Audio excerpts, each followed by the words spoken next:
LB Nagar నియోజకవర్గం అభివృద్ధికి CM Revanth Reddy ఎంతో కృషి చేస్తున్నారని మంత్రి శ్రీధర్ బాబు తెలిపారు. ప్రతి నియోజకవర్గంలో కూడా మౌలిక సదుపాయాలు కల్పించడమే ధ్యేయంగా తమ ప్రభుత్వం పనిచేస్తోందని తెలిపారు. ఆయన జంట నగరాల్లో పెరుగుతున్న జనాభా అనుగుణంగా గోదావరి నది జలాలను కూడా అందిస్తున్నామని అన్నారు. పేదలకు అన్యాయం చేయకుండా మూసీ నది ప్రక్షాళన చేసి మురుగు నీటిని తొలగిస్తామని మంత్రి శ్రీధర్ బాబు తెలిపారు.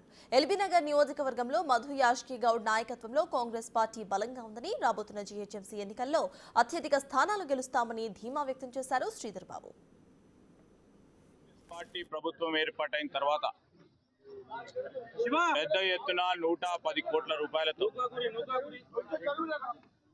అనేక అభివృద్ధి కార్యక్రమాలకి శంకుస్థాపన చేయడం జరిగింది. ప్రధానంగా మా లక్ష్యం కూడా మౌలిక సదుపాయాలు కలిగియాలి. పట్టణ వాసులకు త్రాగునీరు విషయంలో ఎక్కడ కూడా ఇబ్బంది జరగకూడదు. డ్రైనేజ్ వసతుల విషయంలో కూడా ఎక్కడ కూడా ఇబ్బంది ఉండకూడదు. తెలంగాణ రాష్ట్రం ఏర్పడ్డ తర్వాత ఈరోజు ఇంకా కూడా మిగిలిపోయిన సిమెంట్ రోడ్ల విషయంలో కానీ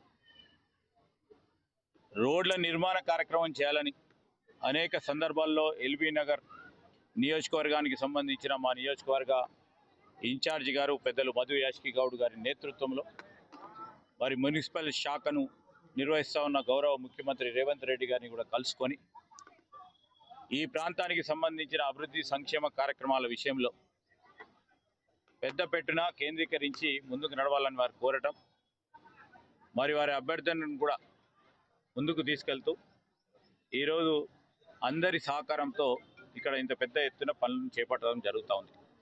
ఎల్బీ నగర్ ప్రాంత వాసులకు సంబంధించి మేమందరం కూడా తెలియజేస్తూ ఉన్నాం. మరి మా ఫ్లోర్ లీడర్ అయిన ఇక్కడ దర్పల్లి రాజశేఖర్తో పాటు ఈరోజు మా మిత్రులందరి కూడా ఈ ప్రాంతానికి సంబంధించి ప్రధానమైన సమస్యలు, దాదాపు 10 సంవత్సరాలు తెలంగాణ రాష్ట్రం ఏర్పడ్డది.